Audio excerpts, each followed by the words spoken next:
ये तो सियार की आवाज है, यानी कि लगता है कि आसपास सियार है। मुझे सावधान रहना होगा।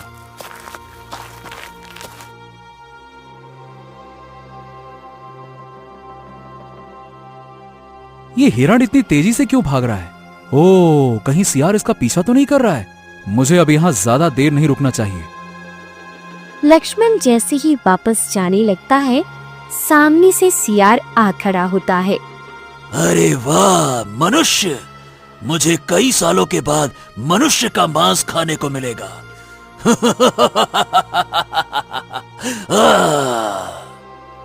देखो, मुझे मत खाओ, मुझे जाने दो। मुझे खाकर तुम्हें क्या मिलेगा?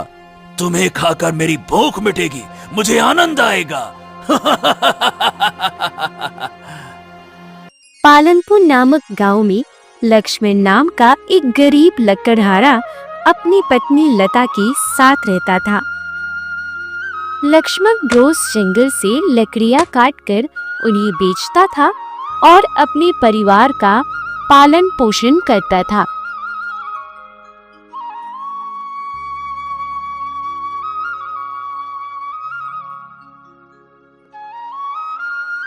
सुनिए जी, उठ जाइए, सुबह हो गई है।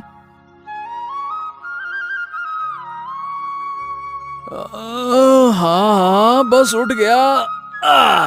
चलो, मैं नहा कर आता हूँ, तुम फटाफट नाश्ता बना लो। चलो चलो चलो। ठीक है जी। अब लक्ष्मण नाश्ता करके जंगल की ओर लकड़ियां काटने के लिए जाने लगता है। बाप रे बाप, कितनी तेज धूप हो गई है आजकल। इस कड़कड़ाती धूप में तो लकड़ियां काटना बड़ा मुश्किल होगा। अब लक्ष्मण अपनी कुल्हाड़ी उठाकर पेड़ काटने लगता है। ओहो, कितना बड़ा पेड़ है, इसे काटने में तो कई दिन लग जाएंगे। लक्ष्मण अभी खुद से ये कह ही रहा था कि तभी एक आवाज आती है।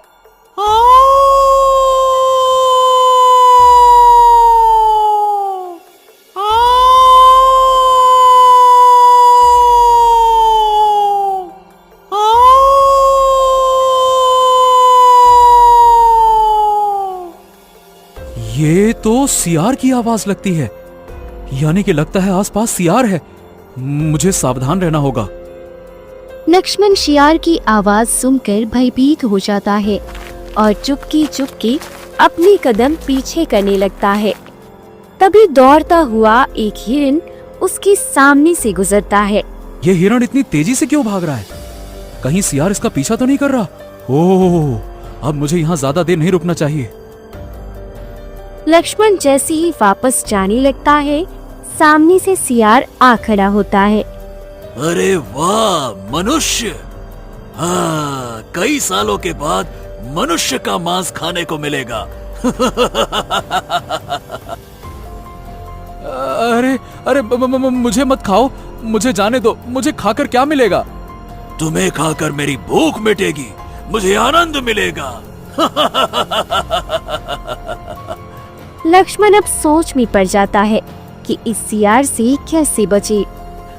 मैंने तो सुना है कि सियार शेर से भी ज्यादा ताकतवर और बहादुर होते हैं। क्या ये बात सच है? हाँ हाँ, क्यों नहीं, हम सियार का मुकाबला कोई नहीं कर सकता। अच्छा, तो फिर आपके लिए तो हिरण पकड़ना बहुत ही आसान होगा। पता है, मैंने अभी उधर झाड़ियों के पीछे हिरण को जाते हुए देखा है। अच्छा ऐसा क्या? तो ठीक है, तुम यही रुको और देखो मैं कितनी जल्दी उस हिरण को पकड़ के ले आता हूँ। सियार लक्ष्मण की बातों में आकर जैसे ही झाड़ियों के पीछे जाता है, वो एक दलदल में फंस जाता है। अरे रे रे रे रे रे, ये क्या? मैं तो दलदल में फंस गया। अरे, उस मनुष्य ने मुझे बेवकूफ बनाया, मैं उसको छोड़ूंगा नहीं। हाँ, ऊपर वाले तेरा लाख लाख शुक्र है कि मैं उस खतरनाक सियार से बच गया। चलो, अब मैं घर जाता हूँ, कल वापस आकर लकड़ियां काटूंगा। इतना कहकर लक्ष्मण अपने घर चला जाता है।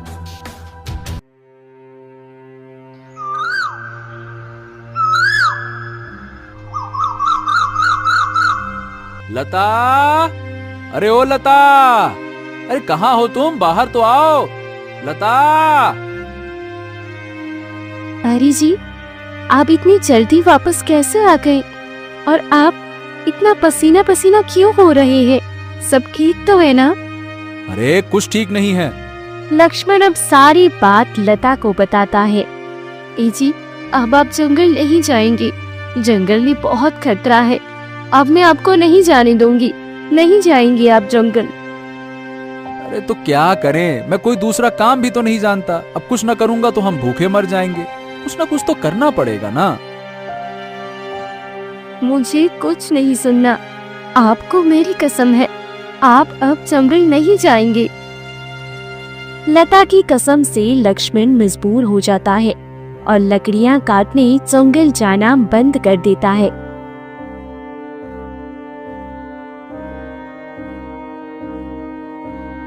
कुछ दिन इसी तरह बीतते हैं। अब लक्ष्मण के घर में खाने को एक दाना तक नहीं होता। लता, देखो तुम्हारी जिद ने आज हमें कहां ला के खड़ा कर दिया है। अरे आज हमारे पास खाने के लिए एक दाना तक नहीं है। देखो, तुम्हें अपनी कसम वापस लेनी होगी ताकि मैं फिर से काम पे लौट सकूं। ऐसे कब तक चलेगा? अब लता अपनी कसम वापस ले लेती है और लक्ष्मण काम पे वापस जाता है। लक्ष्मण जैसे ही जंगल में जाता है, वो देखता है। हैं? ये सब क्या है? ये ससुरा, यहाँ के सारे पेड़ कहाँ चले गए? चलो एक काम करता हूँ, आगे जाकर देखता हूँ।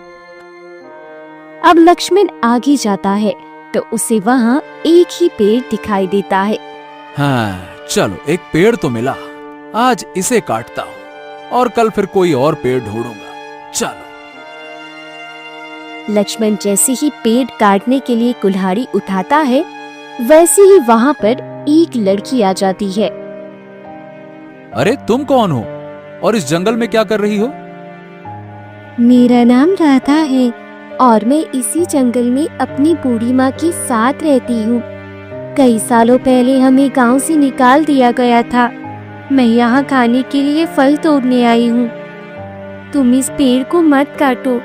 अगर ये पेड़ ही कट गया तो मैं और मेरी माँ भूखे मर जाएंगे। ठीक है, मैं ये पेड़ नहीं काट रहा। पर तुम मुझे ये तो बताओ कि जंगल के बाकी सारे पेड़ कहाँ गए? जंगल से सारे पेड़ मायावी भेड़िए ने छुपा दिए हैं ताकि वो सारे जानवरों का शिकार अच्छी तरह से कर सके। क्या? मायावी भेड़िया? हाँ, मायावी भेड़िया। वो कोई आम भेड़िया नहीं है। वो रूप बदलकर शिकार करता है। अब तुम घर जाओ, वरना वो तुम्हें भी खा जाएगा। लक्ष्मण अब उदास होकर वापस घर जाता है, क्योंकि अब उसके पास ना तो पैसे थे और ना ही बेचने के लिए लकड़ियाँ। हाँ, लगता है आज भूखा ही रहना पड़ेगा। हे ऊपर वाले, ये तूने मेरा कैसा भाग्य लिख दिया है? कष्ट ही कष्ट लिख डाले हैं। अरे कृपया करके मेरे भाग्य में कुछ सौभाग्य भी डाल दे।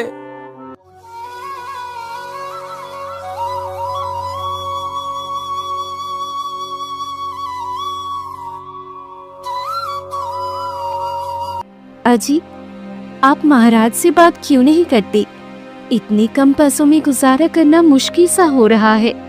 आजकल हर चीज बहुत महंगी हो गई है। तुम ठीक कह रही हो लता। ठीक है, मैं आज ही महाराज के पास जाता हूँ। इतना कहकर लक्ष्मण राजा से मिलने जाता है।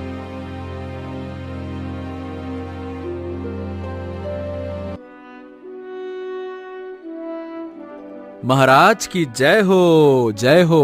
प्रणाम महाराज। कहो, क्या परेशानी है तुम्हारी? महाराज, मैं बहुत कड़ी मेहनत करता हूँ पर मेरा भाग्य साथ नहीं देता। और अब तो हालत ऐसी है कि मैं और मेरी पत्नी कई दिनों से भूखे हैं। अब आप मुझे कोई काम दे दे तो बड़ी कृपा होगी महाराज। ठीक है। आज से हम तुम्हें अपना सेवक बनाते हैं। तुम हर समय हमारे साथ रहोगे, ठीक है? हाँ, धन्यवाद महाराज। आपकी बड़ी कृपा है कि आपने मुझे अपना सेवक बनाया। मैं आपको कोई शिकायत का मौका नहीं दूंगा महाराज। बहुत बहुत धन्यवाद। अब लक्ष्मण राजा का सेवक बन जाता है।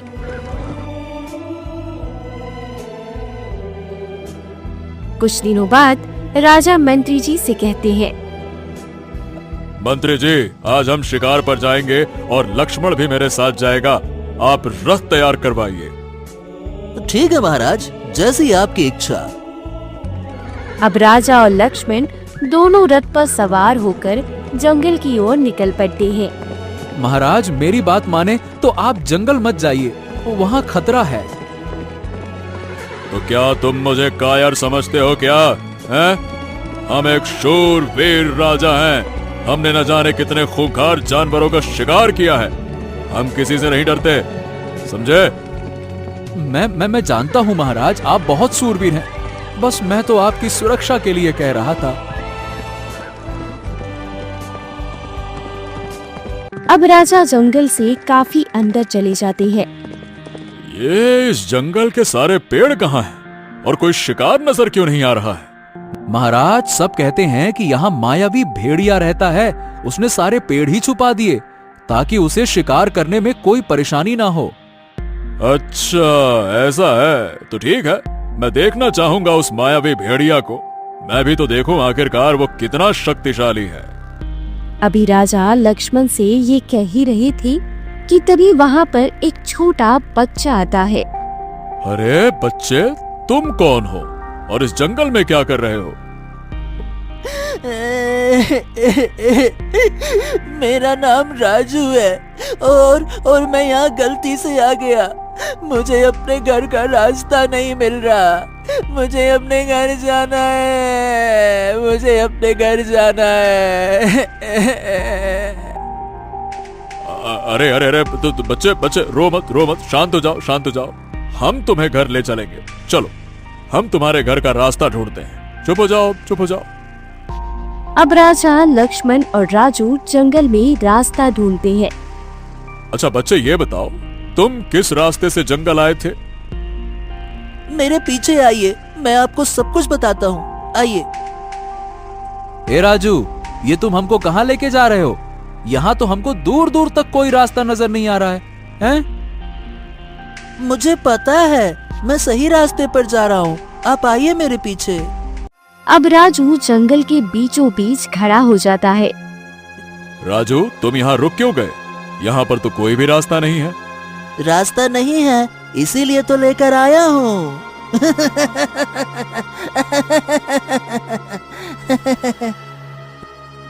ए राजू, तुम इस तरह से हंस क्यों रहे हो? राजू अब छोटे बच्चे से एक भेड़िए के रूप में बदल जाता है। ओ, तो तुम एक भेड़िया हो? महाराज, यही तो है वो मायावी भेड़िया जिसके बारे में लोग बातें करते हैं। हाँ, मैं ही हूँ वो मायावी भेड़िया, और अब मैं तुम दोनों को खा जाऊंगा।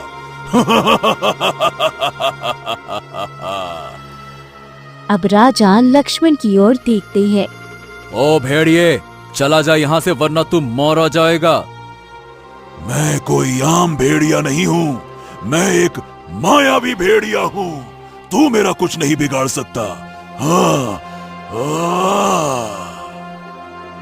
इतना कहकर भेड़िया अब महाराज की ओर बढ़ने लगता है। अरे अब क्या करूं? ये भेड़िया तो महाराज की तरफ आ रहा है। कहीं ये महाराज को कोई नुकसान ना पहुंचा दे। नहीं नहीं नहीं नहीं नहीं नहीं नहीं, मुझे कुछ तो करना होगा। लक्ष्मण अब इधर उधर देखता है पर उसे कुछ समझ नहीं आता। हाँ, मेरी कुल्हाड़ी कब काम आएगी? अच्छा हुआ मैं हमेशा अपने साथ कुल्हाड़ी रखता। रुक जा भेड़िए के बच्चे, रुक जा वहीं पे। भेड़िया अब जैसे ही लक्ष्मण की तरफ मुड़ता है, लक्ष्मण अपनी कुल्हाड़ी से भेड़िए के सर पर वार करके उसे मार देता है।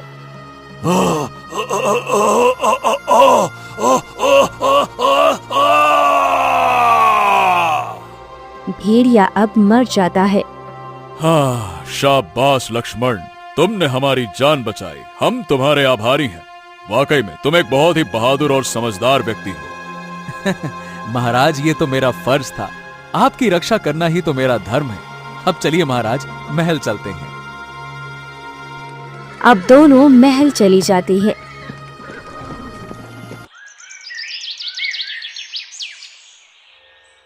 दो दिन बाद, अजी आप महाराज से बात क्यों नहीं करते? इतने कम पैसों में गुजारा करना मुश्किल सा हो रहा है। आजकल हर चीज बहुत महंगी हो गई है। अरे लेकिन मैं महाराज से ये बात नहीं कर सकता लता, मेरा स्वाभिमान मुझे इसकी आज्ञा नहीं देता। पर तुम चिंता मत करो, मैं जल्द ही कुछ न कुछ करता हूँ। चलो अब मैं राजमहल जा रहा हूँ। ठीक है, ध्यान से जाइएगा। अब लक्ष्मण राजमहल चला जाता है।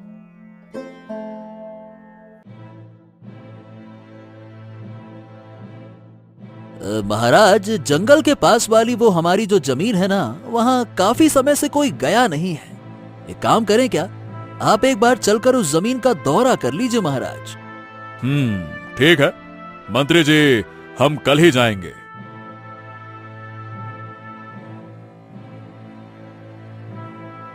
प्रणाम महाराज। आओ आओ लक्ष्मण आओ, आज आने में देर कर दी। सब ठीक तो है ना? जी महाराज, ऊपर वाले की कृपा है तो सब ठीक है। बस कुछ काम में फंस गया था, इसलिए आने में देर हो गई। लक्ष्मण अपनी स्वाभिमान के कारण राजा से कुछ नहीं कह पाता।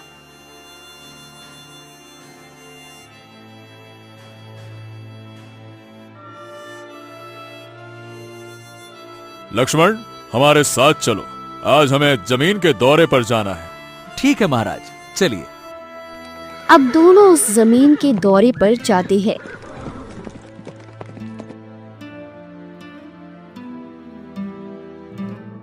अरे, ये हमारे जमीन पर झोपड़ी किसने बना ली?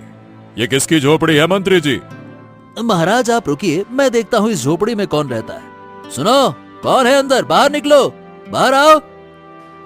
झोपड़ी में रहने वाले लोग बाहर आते हैं।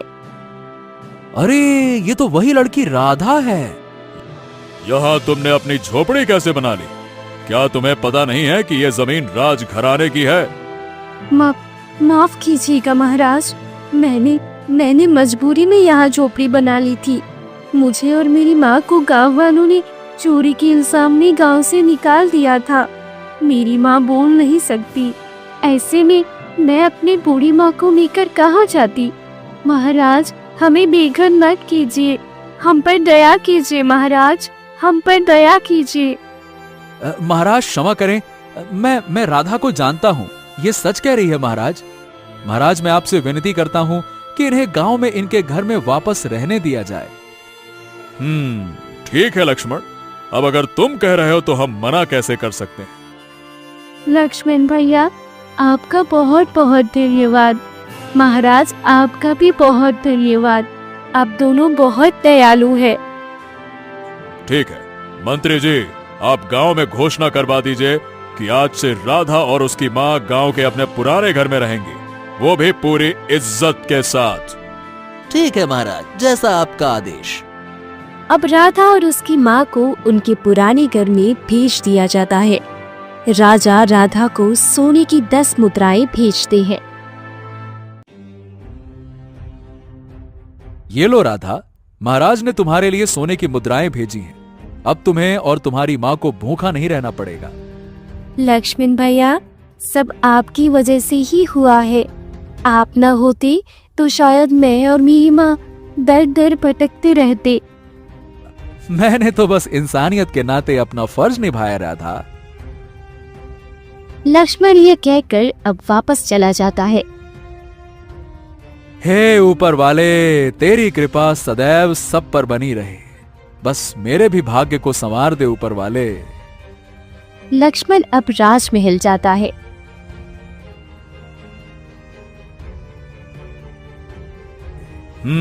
लक्ष्मण बहुत दयालु इंसान है, मैं तुमसे बहुत प्रसन्न हूँ। हाँ महाराज, आप ठीक कह रहे हैं।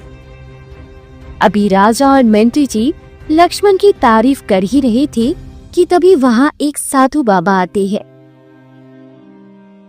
अलक निरंजन, अलक निरंजन।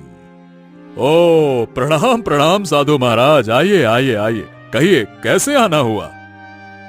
बस इधर से गुजर रहा था तो सोचा तुमसे मिलता चलूं। ये तो बहुत अच्छी बात है। बाबा जी, मैंने आपसे पूछा था कि मेरे बाद इस राज्य का राजा कौन होगा। क्या आपको इस प्रश्न का उत्तर मिला क्या? हाँ महाराज, आपकी कोई संतान नहीं है। इसके बाद आपके राज्य का राजा वही बनेगा जो साहसी होगा और जो आपकी जान बचाएगा। राजा ये सुनकर हैरान से कहते हैं, ओह, इसका मतलब लक्ष्मण इस राज्य का अगला राजा होगा। महाराज, आप क्या सोच रहे हैं? नहीं नहीं नहीं, कुछ नहीं। बाबा जी, जान तो मेरी लक्ष्मण ने बचाई है, तो क्या लक्ष्मण ही इस राज्य का अगला राजा होगा? हाँ महाराज, अगर लक्ष्मण में बहादुरी है तो वो राज्य को संभालने की ताकत भी रखता है। इस बात से सहमत होकर राजा लक्ष्मण से कहती है, लक्ष्मण, इधर आओ। जी महाराज। हम तुमसे तो पहले ही प्रसन्न थे, अब बाबा जी ने मेरे मन की बात कह दी है। ये बताओ, क्या तुम मेरी जगह पर इस राज्य को संभालोगे? हाँ, महाराज, मैं कैसे? मैं जानता हूं कि तुम एक बेहतर राजा साबित होगे। तुम दयालु हो, नेक दिल हो, तुम्हारी नीयत अच्छी है। अब मैं बूढ़ा हो चुका हूं और मेरी कोई संतान भी नहीं है। तुम मेरी ही तरह बहादुर हो, समझदार भी हो, इसलिए हम चाहते हैं कि तुम हमारी जगह राजा बनो। बेटा, महाराज की बात मान लो।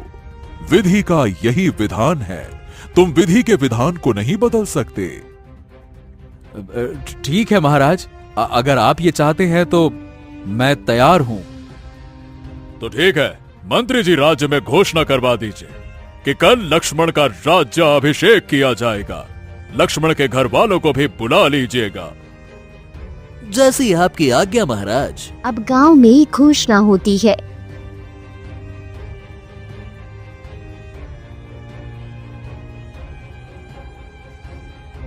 अगली सुबह सभी राज्याभिषेक के समारोह में आते हैं।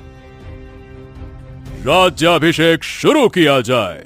राज्याभिषेक होता है और लक्ष्मण राजा बन जाता है।